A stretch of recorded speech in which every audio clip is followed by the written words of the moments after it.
El estudiante, un personaje de película del mismo nombre. Es un adulto de la tercera edad, o como se definiría tradicionalmente, un adulto en edad adulta tardía, después de los 65 años de edad. Es un hombre ya jubilado que decide regresar a la universidad a tomar algunas clases.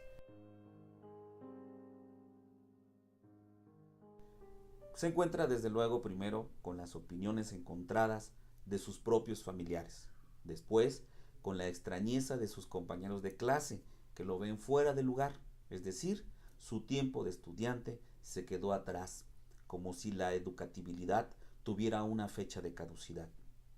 Aunque nuestra realidad educativa, desde la primera inserción social, nos enseña que la educación tiene periodicidad, en vez de enseñarnos que pasamos esas etapas para perfeccionarnos toda la vida. La experiencia de enseñanza de Chano, el estudiante, fue al encontrarse con el método tradicionalista del maestro vertiendo información sin dar oportunidad al análisis, a la discusión, al razonamiento. Esa es nuestra condición real de nuestra educación en México. La pedagogía es llevada hasta el nivel educativo superior. Es el alumno quien tiene que buscar su propia estrategia para aprender. La pedagogía es un concepto alineado a la educación para niños. De ahí que Chano comenta en una de las escenas con su esposa que el maestro los ve como dioses y que cree que con una sola frase ya entendieron toda la clase. Y es que la pedagogía está centrada en el maestro y no en el alumno. Es por eso que el docente de educación superior debe tomar en cuenta que el adulto aprende de diferente forma en comparación con el niño.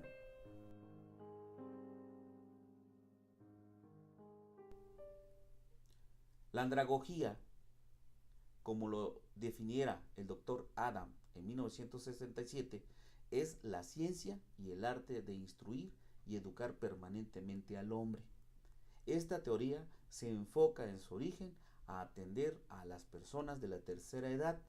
Sin embargo, el doctor Adam también decía que era el marco conceptual de la educación fuera del preescolar, de la primaria, de la secundaria, de educación superior.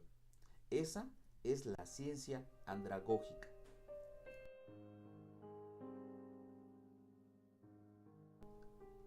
Esta ciencia tiene gran influencia del método filosófico de investigación y de enseñanza. Nos referimos al método socrático, o también conocido por mayéutica socrática. Este consiste en entablar un diálogo entre el maestro y el discípulo, estructurado en 4 estadios. El primero se plantea una pregunta del tipo ¿qué es? En el segundo, el discípulo contesta la pregunta, que esta es rebatida, por supuesto, por el maestro, lo que produce confusión y malestar en el discípulo. En el tercero, se suscita una discusión sobre el tema. El objetivo del método radica en estimular definiciones más generales y precisas. En el cuarto, continúa la discusión hasta que el discípulo alcanza el conocimiento general, exacto y riguroso del tema. Regresando a la película del estudiante, recordemos de las audiciones para la obra de teatro de Don Quijote de la Mancha, donde muchos de sus compañeros se presentaron para obtener algún papel dentro de la obra.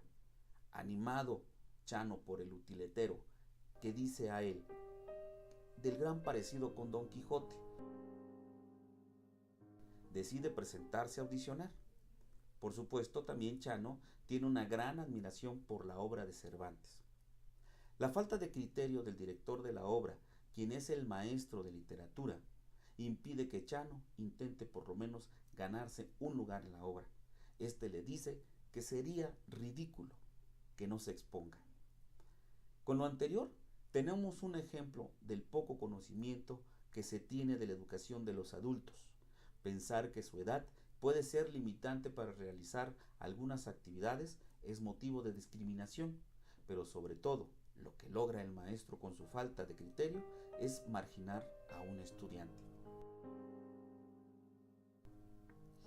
Chano recibe el mismo rechazo que hace Johann Herbart a Alexander Kapp. Kapp plantea empíricamente que la pedagogía era inaplicable en la educación para adultos, ya que estos postulados no colman las demandas del adulto como un ser capaz y con un cúmulo de experiencias que rigen en gran parte el contexto educativo. Herbart rechaza tal teoría por ser un fiel creyente de la instrucción como un acto educativo, que moldea el deseo y la voluntad de las personas.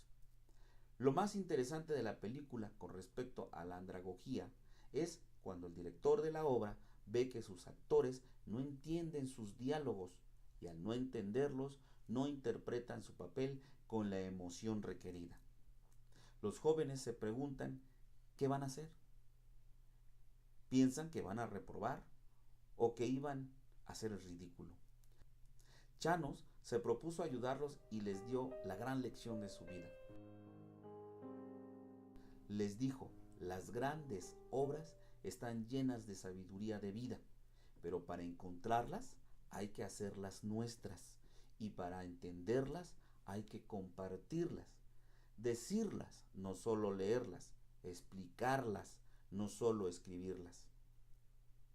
Esto puede traducirse como la mayéutica socrática, donde Chano inicia un diálogo con Eduardo y estimula para que descubra por sí mismo el significado de lo que está leyendo y tratando de interpretar. Eso es lo que propone la andragogía.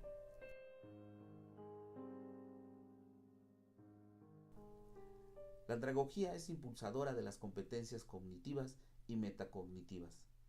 La psicóloga Sanz explica que la tendencia actual en Europa para organizar el currículo universitario son las competencias. Estas son habilidades, los conocimientos, las actitudes y las experiencias que utiliza una persona para resolver de forma adecuada una tarea en un contexto definido. Estas competencias se vinculan con elementos mentales, culturales, actitudinales y conductuales que resaltan la aplicación de conocimientos y de procedimientos en el saber hacer. Las competencias cognitivas abarcan el pensamiento comprensivo, el pensamiento crítico, el pensamiento creativo, la toma de decisiones y la solución de problemas que permiten las operaciones mentales tales como el análisis, la síntesis, las habilidades críticas, las valoraciones de la información y la generación de ideas. Eso es lo que Chano logra sembrar en sus compañeros y que le permite todo lo anterior integrarlo a lo que están realizando para que a partir de esas bases cognitivas las desarrollen para aprender toda la vida.